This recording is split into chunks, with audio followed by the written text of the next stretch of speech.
Well, we're back with another mini build. Now,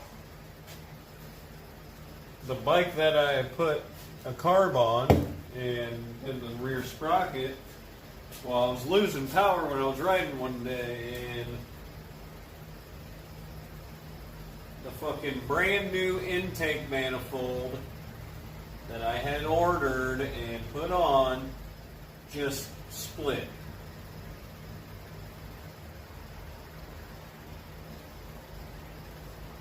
So, instead of dealing with the problem, I think I'm going to go ahead and boost it.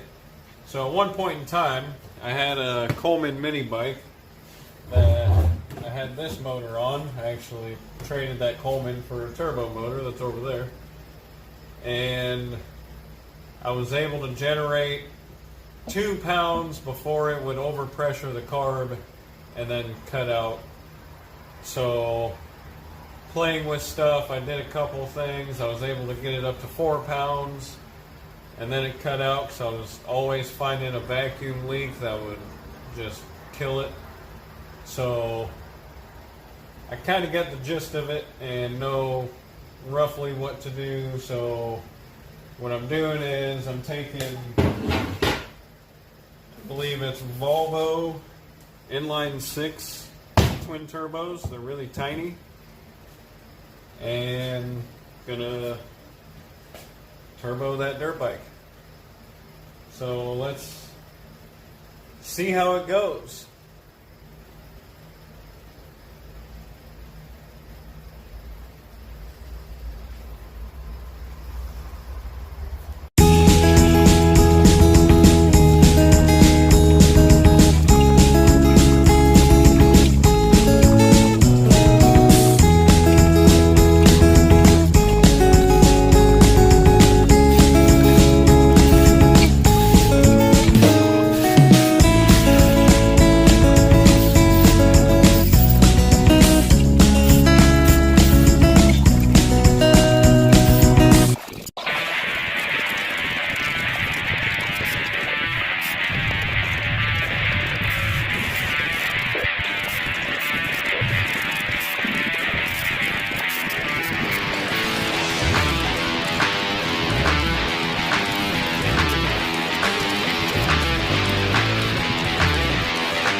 Okay, went ahead and chopped up the old exhaust I had and welded it up and blocked off what I cut off from the other 2 cylinders.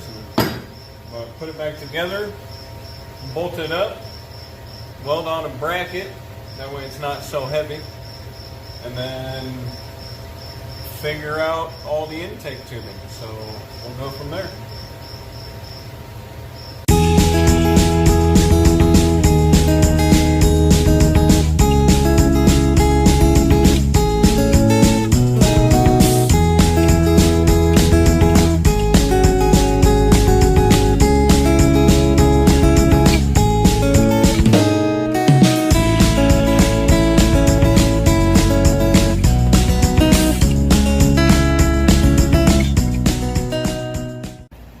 Okay, my intake manifold came in. Nice aluminum cast. Keep it cool too. Fitting makes a difference. Alright.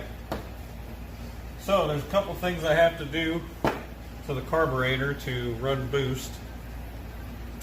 So first off, you have to plug the center bottom hole, and you have to pressurize somewhere into the bowl, and usually the overflow is the easiest way to pressurize into it. So I'm going to figure out what I can do to tap into the overflow and then drain. Not sure yet. We'll figure it out. But this is going to be my pressure fitting. I'm going to finish drilling out to fit this and then fit that, and that's going to run to the bowl and run pressure to the bowl. And then I got to get a fuel pump and a couple other things to keep it so I can get into the throttle and it stay alive and everything. So I guess you're gonna watch me do all this stuff and fit up the carb and stuff and see how she looks.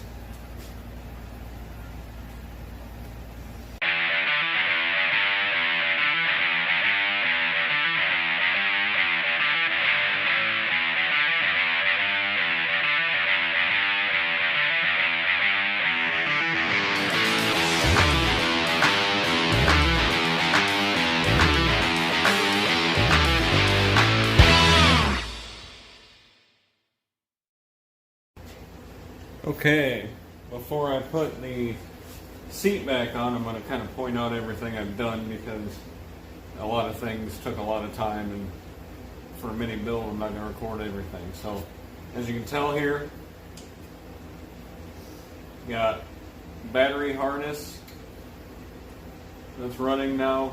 So here's the fuel pump. This is a vacuum diaphragm fuel pump. So I have the vacuum going into a pressure tube that comes off the charge pipe, and that splitter here, it goes up to the boost gauge, then down here it goes to the wastegate and something else.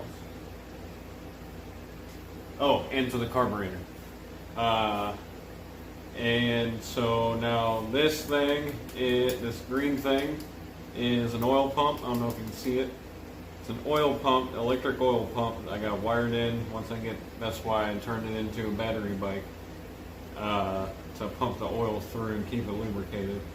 But here's your wastegate, here's your intake tube, here's your charge tube, or charge pipe. Had to use a radiator hose for here to the carb.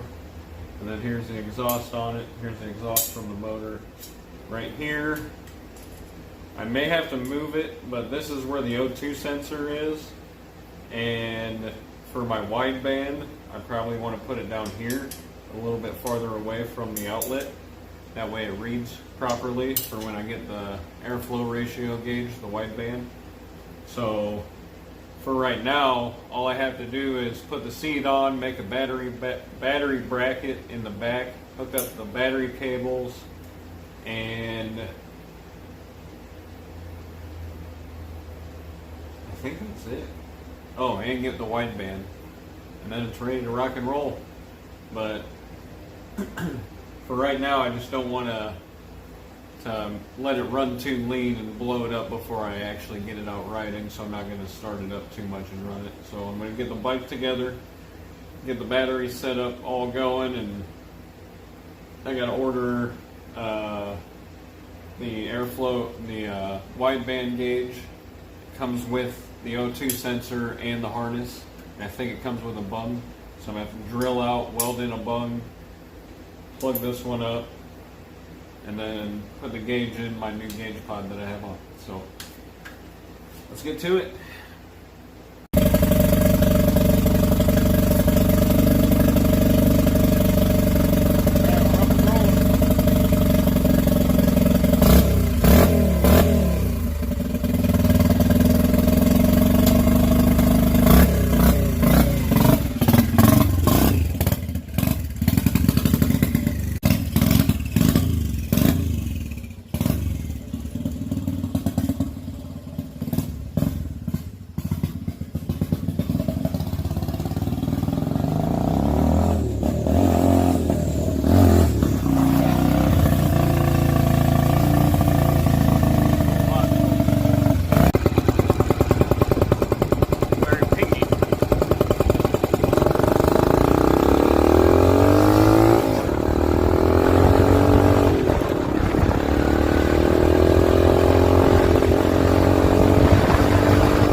Okay, that's going to wrap it up for this week's mini build. So I'm going to go over real quick everything that's going on. It's not quite completely finished. I still have to get narrow band air fuel ratio gauge to see if I'm running too lean or too rich. Right now I think I'm running too lean. I started puffing out white smoke out the exhaust, so I'm going to have to put bigger jets in the carb. You notice my tack wasn't working. I have to figure that out, but it's also 4, 6, or 8 cylinder tack, so I'm not sure if one cylinder works properly on there because it's AC voltage, not DC voltage. So I gotta dig deeper into that. Other than that, like I said, the bigger jets in the carb and the wide band, and I should be good to go. I started cutting out probably around 3,000 RPMs a little bit, but then it'd get right back into it.